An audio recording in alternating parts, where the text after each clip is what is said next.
नमस्कार दोस्त। Ocean network में आपका स्वागत है। मैं हूं ओमकार चौधरी। चीन के विदेश मंत्री वांग यी नई दिल्ली की यात्रा पर आए थे और शाम को नेपाल के लिए रवाना हो गए। वो इस उम्मीद में आए थे और जिस उम्मीद में आए थे वो पूरी हुई या नहीं, इस पर चर्चा करने के लिए चलिए सीधे जुड़ते हैं जाने-माने रक्षा विशेषज्ञ, टेरिटोरियल आर्मी के पूर्व चीफ और भारतीय सेना को 35 3 की वर्ष देने वाले मेजर जनरल ए.के. सिवाच साहब से जुड़ते हैं। सिवाच सर, बहुत स्वागत है। नमस्कार। नमस्कार चौधरी साहब। सिवाच सर, वांग यी यानी चीनी विदेश मंत्री जो उम्मीद लेकर के नई दिल्ली की यात्रा पर आए थे, क्या वो उम्मीद उनकी पूरी हुई? मेरी मुराद प्रधानमंत्री नरेंद्र मोदी से जो अपेक्षा है उनकी कि वो बीजिंग में सार्क सम्मेलन में शामिल हों, क्या प्रधानमंत्री या हमारे विदेश मंत्री की तरफ से उन्हें कोई आश्वासन मिला होगा? मुझे नहीं लगता चौधरी साहब। देखो, दो तीन बातें हैं। एक तो सच्चाई ये है कि वो कोई अकेले तो भारत के लिए आ नहीं रहे थे। वो जो साउथ एशिया की जो एक प्रकार से उनकी विजिट है उसके अंदर है। इसका मतलब कहीं ना कहीं उनको कोई खास इम्पोर्टेंस नहीं दिखाया भारत को। अगर इतना इम्पोर्टेंस दिखाना तो भारत में अलग आना था। भारत एक बहुत बड़ा देश है, भारत एक बड़ा पावरफुल इकोनॉमिकली मिलिट्री है। तो अभी वो आए हैं, पहले पाकिस्तान, फिर वहां से अफगानिस्तान, फिर भारत आए और फिर वो नेपाल गए। तो मतलब एक रूटीन विजिट लगती है।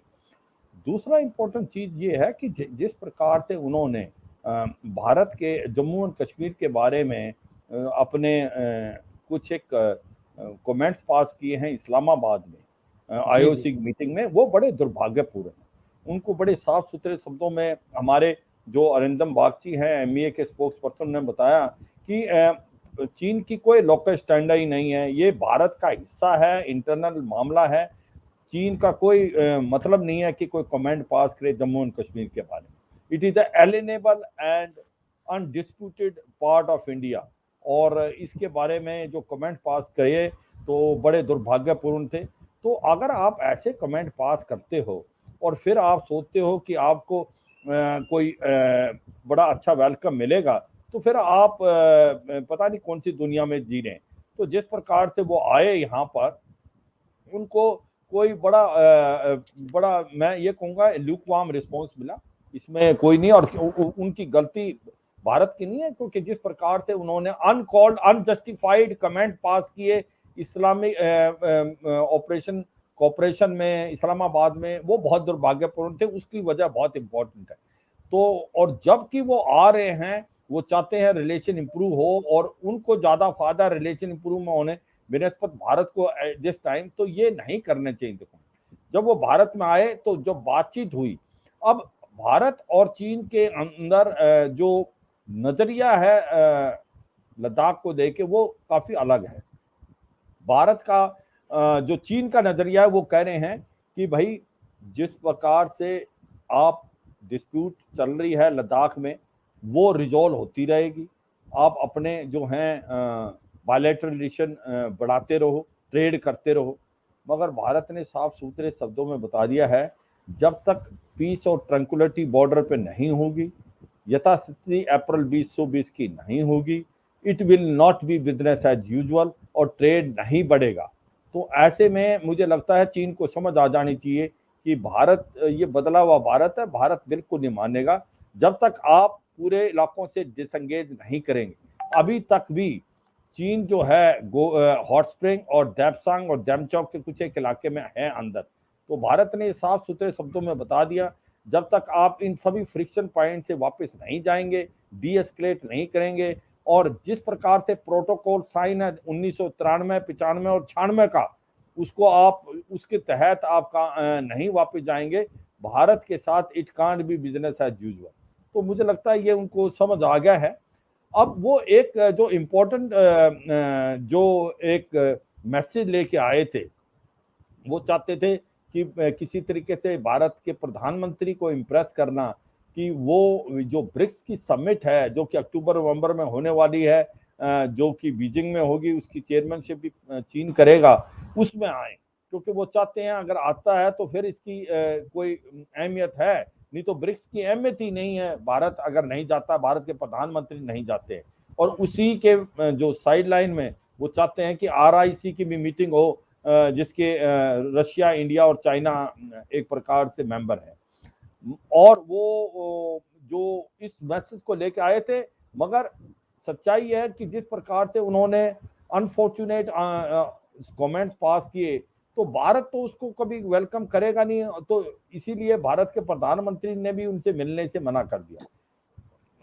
मतलब अनडिप्लोमेटिक लैंग्वेज में ये है एक प्रकार से मना करना कि उनको नहीं मिले। इसी प्रकार जब उन्होंने भारत के जो NSA हैं, जो कि स्पेशल रिप्रेजेंटेटिव भी हैं बॉर्डर डिस्प्यूट को रिजॉल्व करने के लिए, उनको भी बताया कि आपको हम चीन के अंदर जो इनवाइट करते हैं, तो उन्होंने ये बड़े ढंग से बता दिया कि हाँ बिल्कुल हम आएंगे, मगर तभी आएंगे जब ये बॉर्डर डिस्प्यूट रिजॉल्व हो जाए। तो इसका मतलब भारत ने साफ सुथरे शब्दों में बता दिया कि जब तक आप अप्रैल 2020 की यथास्थिति नहीं करेंगे लद्दाख में, it won't be business as usual, हम नहीं मानने वाले, हम कोई ट्रेड नहीं करेंगे। कुछ एक लोग कहते हैं कि भाई एक तरफ तो आप कह रहे हो भारत और चीन का ट्रेड जो है और रिलेशन जो है वो इतने बिजनेस एज यूजुअल नहीं है, पर आपका ट्रेड तो 122 बिलियन डॉलर हो गया, कहाँ था 110 पे और अब बढ़ के इतना हो गया। तो उनको यही बताना है कि हम दोनों WTO के मेंबर हैं, जो हमने कॉन्ट्रैक्ट साइन किए हैं वो इतनी जल्दी खत्म नहीं हो सकते। और जिस प्रकार से भारत ने 400 से ज्यादा चीन के ऐप को बैन किया है, फॉरेन डायरेक्ट इन्वेस्टमेंट को काफी कम कर दिया है, तो उनका इम्पैक्ट आने वाले दिनों में होगा और चीन को महसूस होगा। तो ये नहीं है, तो मेरा मतलब ओवरऑल ये है, जिस प्रकार से वो सोच के आए थे कि कहीं ना कहीं वो बायलैटरल इशू को डाइवर्स कर देंगे, जो बाउंड्री इशू से वो नहीं हुआ। उसके बाद उनको कोई विश्वास नहीं दिलाएगा कि क्या प्रधानमंत्री जो मोदी साहब वहां पर ब्रिक्स की समिट में बीजिंग जाएंगे या नहीं जाएंगे। तो ये दो इम्पोर्टेंट जो इशू थे वो खाली हाथ लेके गए हैं, मुझे लगता नहीं कि कोई खास नहीं, और उसकी वजह वो खुद हैं। जिस प्रकार से उन्होंने ये कमेंट्स पास किए जो कि बिल्कुल ही अनजस्टिफाइड थे इस्लामाबाद में, ये सारा कार्रवाई उसी के कारण। और बाकी भारत ने साफ सुथरे शब्दों में बता दिया कि आप जब तक वापस नहीं जाएंगे, जैसी स्थिति अप्रैल 2020 थी, भारत जो है कोई खास आपके साथ बायलैटरल इशू नहीं बनाएगा। तो दिशा मैं मिनट्स देख रहा था इसकी, जो दोनों विदेश मंत्रियों और हमारे NSA के बीच में बातचीत हुई है। हमारे विदेश मंत्री और उनके विदेश मंत्री के बीच तो करीब 3 घंटे बातचीत हुई है। जाहिर है बहुत सारे मुद्दों पर बातचीत हुई होगी, जिनमें यूक्रेन भी है, जिनमें क्षेत्रीय मुद्दे भी हैं, जिनमें द्विपक्षीय मुद्दे भी हैं, व्यापार वगैरह भी होगा, दूसरे भी तमाम होंगे। लेकिन NSA की तरफ से जो कुछ कहा गया है, जिसका उल्लेख भी अभी आपने किया है, अजित डोभाल साहब ने ये कहा है कि भारत चीन संबंध को अगर आगे लेकर के जाना है तो सबसे पहले सीमा पर जल्दी से जल्दी और पूरे तरीके से सैनिकों को हटाना होगा चीन को। उन्होंने साफ तौर पर कह दिया है कि अगर आप भारत और चीन के रिश्तों को आगे ले जाने के पक्ष में हैं, तो जितनी सेना आपकी लगी हुई है वो सारी आपको हटानी पड़ेगी। तो ये इसको कहते हैं कि चीनी विदेश मंत्री को हिंदी में समझा दिया है भारत ने कि अगर आपको ये रिश्ते बहाल करने हैं तो जो सिचुएशन पहले थी वही सिचुएशन आपको सीमा पर करनी पड़ेगी, शांति बहाली के लिए, आगे बढ़ने के लिए ये जरूरी है। बिल्कुल, हाँ बिल्कुल, देखो इसमें कोई शक नहीं, चौधरी साहब बहुत अच्छे शब्दों में बता दिया है कि it can't be business as usual. जब तक पीस और ट्रैंक्विलिटी और जब तक आपके ये फ्रिक्शन पॉइंट हैं वहां से वापस नहीं चले जाते। भारत ने यह भी बताया है कि जो हाँ अभी तक डिसएंगेजमेंट हुई है नॉर्थ और साउथ पैंगोंग में और गोगरा में, उसका कोई खास फायदा नहीं हुआ, क्योंकि उस डिसएंगेजमेंट के बाद ट्रुप्स तो वहीं पर हैं, डी एस्केलेट और डी इंडक्शन तो नहीं हुई। तो इसका मतलब ये है बचे हुए फ्रिक्शन पॉइंट, चाहे हॉट स्प्रिंग है, किसी हद तक डेप्सांग है, और आपका जो डेमचौक है, जब तक इनके यथास्थिति अप्रैल 2020 नहीं होगी, इनके जो भी सैनिक वहां आए हैं वो डिसंगेज हों, डी एस्केलेट हों और डी इंडक्ट हों, ये है। और तभी भारत का जो है रिलेशनशिप, बायलैटरल रिलेशन की बारे में बातचीत होगी, तब तक हम रिलेशनशिप इंप्रूव नहीं कर सकते। और ये हम जो बोल रहे हैं, कोई हम अलग बात नहीं बोल रहे, हमने कहा कि हमने, आपने और हमने प्रोटोकॉल साइन किया 1993, 95, 96, 2012, 13, उसका उल्लंघन तो चीन ने किया है, ना कि भारत ने। आप हैं अग्रेसर, भारत तो नहीं है, भारत तो आपकी जमीन पे नहीं गया।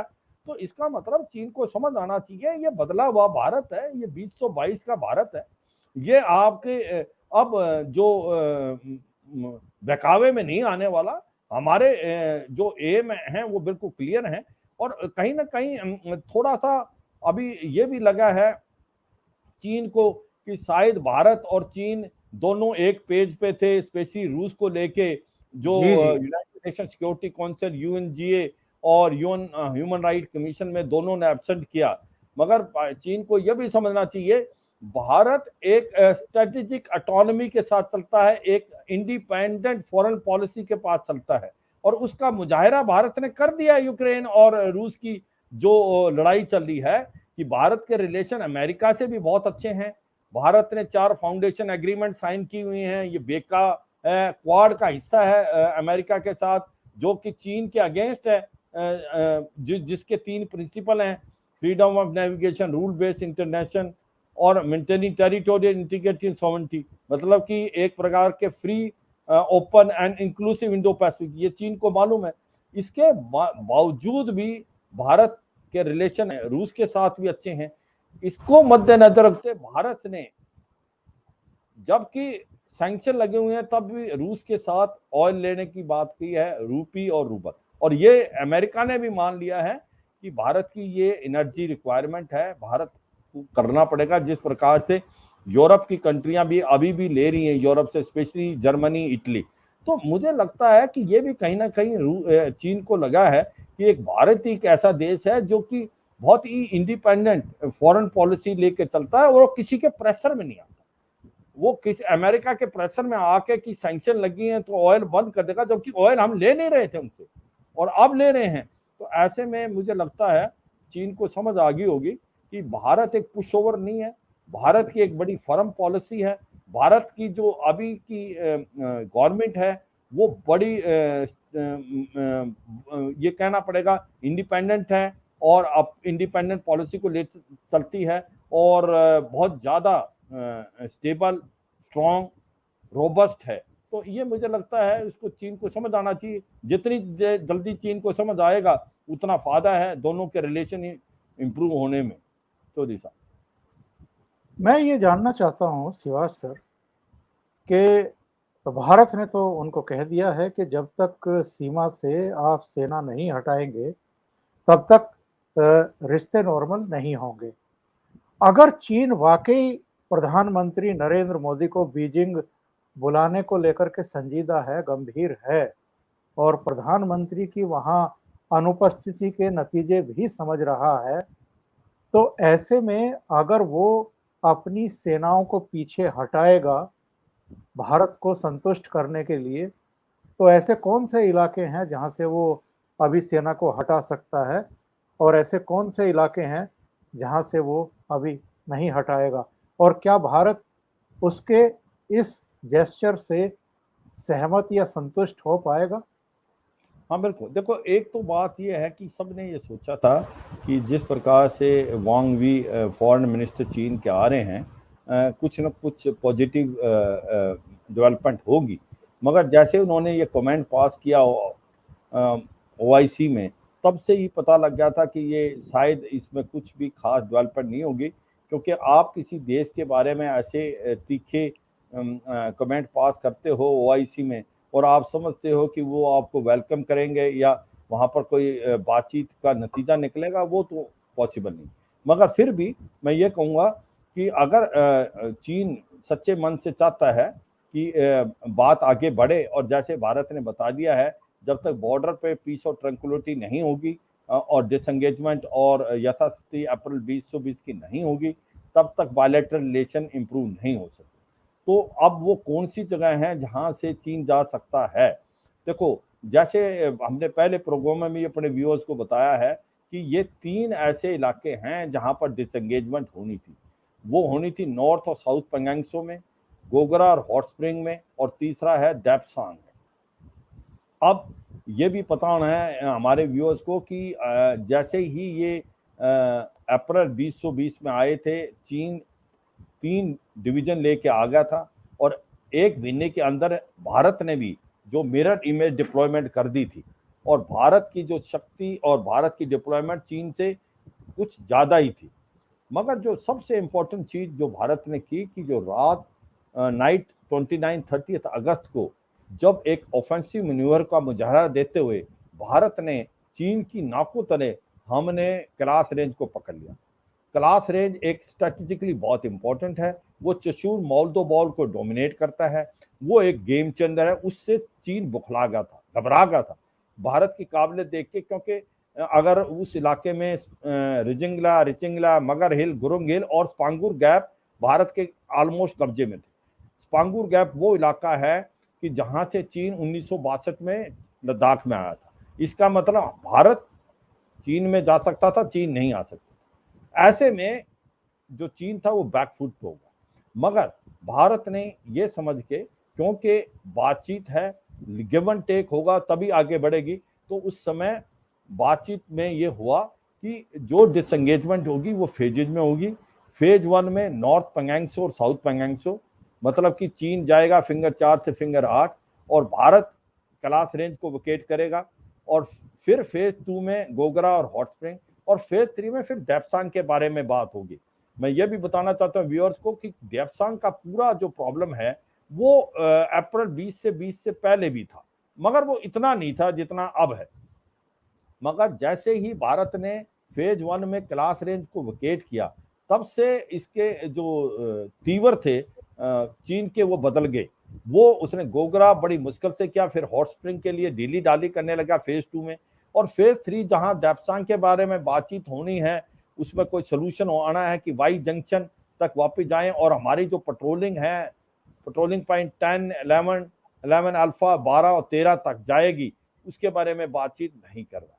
इसका मतलब ये अलग है कि उसको क्यों नहीं कर रहा, क्योंकि उसको ये इलाका बड़ा स्ट्रेटेजिकली इंपॉर्टेंट है, स्पेशली देप्सांग का। देप्सांग से वो समझता है कि वो डायरेक्ट बाईपास करते हुए दौलत बेग ओल्डी वो जा सकता है नुब्रा वैली और हमारे साइचेन ग्लेशियर, और ये एक वो इलाका है जहां पर चीन और पाकिस्तान का कोलूजन हो सकता है।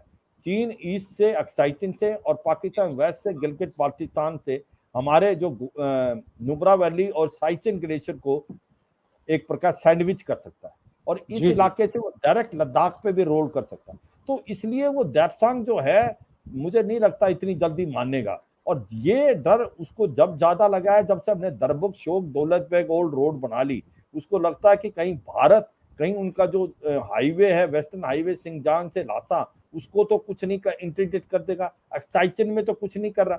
तो ऐसे में सच्चाई यह है कि अगर सच्चे मन से चीन चाहता है कि भारत के रिलेशन के साथ इंप्रूव हो और आगे बात हो, तो उसको यथास्थिति अप्रैल 2020 की करनी पड़ेगी, और ये वो कर सकता है अगर उसको ये लगता है कि भाई भारत के साथ रिश्ते ज्यादा इंपॉर्टेंट है, या नहीं कि जो कार्रवाई उसने गलत की है। भारत तो अंदर नहीं घुसा चीन के, वो तो चीन आया है। तो अब भारत क्या, उसको पता लग गया है कि ये बदला हुआ भारत है, ये भारत नहीं मानेगा। भारत पीस और ट्रैंक्विलिटी नहीं जब तक आ जाती, और पीस और ट्रैंक्विलिटी आएगी नहीं जब तक आप यथास्थिति अप्रैल 2020 की नहीं करेंगे। तो अब ball is in the court of चीन। चीन अगर वापस जाता है, उन इलाकों को चला जाता है डिसंगेज करके और डीनट करता है, तो बात बढ़ेगी, नहीं तो फिर वहीं। तो मैंने बताया अब तक हम नॉर्थ और साउथ पेंगोंग में डिसंगेज किए हैं, अभी गोगरा भी किए कर लिया है फेज 2 का। हॉट स्प्रिंग और देप्सांग के अभी तक नहीं गया है चीन, अगर उसको समझता है कि भारत और चीन के रिलेशन इंप्रूव होने हैं, तो चीन को हॉट स्प्रिंग से भी वापस जाना पड़ेगा, दैप्सांग से भी जहां हमारी पेट्रोलिंग है उनको पेट्रोलिंग पॉइंट तक जाने देना पड़ेगा, और डैमचौक में भी जहां पर स्थिति इन्होंने की है अप्रैल 2020 में, वहां से भी पीछे जाना पड़ेगा। अगर वो ऐसा करता है तो मुझे लगता है कि सिचुएशन इंप्रूव हो सकती है। चौधरी साहब, बहुत बहुत धन्यवाद शिवाज सर, आप इतना देर रात जुड़ पाए और ओशियन नेटवर्क के हमारे दर्शकों को चीनी विदेश मंत्री जो दिल्ली से लेकर के गए हैं उसके बारे में डिटेल जानकारी। बहुत हाँ, बहुत मैं इसमें धन्यवाद। ये कहूंगा कि मुझे लगता है कि चीन को दोबारा सोच विचार करना पड़ेगा, क्योंकि भारत ने मन बना लिया है कि हो सकता है मेरे हिसाब से भारत के प्रधानमंत्री ब्रिक्स समिट में भी ना जाए, अगर ये जो हमारा फ्रिक्शन पॉइंट है जहां पर यथास्थिति अप्रैल 2020 की नहीं होगी, अगर जी इस जी। पे कोई नतीजा नहीं हुआ, तो मुझे लगता है कि भारत के प्रधानमंत्री की जो ब्रिक्स की समिट में जाने की बात है वो भी अभी क्वेश्चन मार्क है। ये अभी सारा कुछ दामोदार चीन के ऊपर डिपेंड है। चीन चाहता है कि रिलेशन इंप्रूव हो, भारत के प्रधानमंत्री वहां आए, तो उसके पास और कोई चॉइस नहीं है, उसे यथास्थिति अप्रैल 2020 की करनी पड़ेगी। चौधरी साहब, thank you sir, thank you so much. नमस्कार। मेहरबानी चौधरी साहब, जय हिंद। जय हिंद, जय भारत।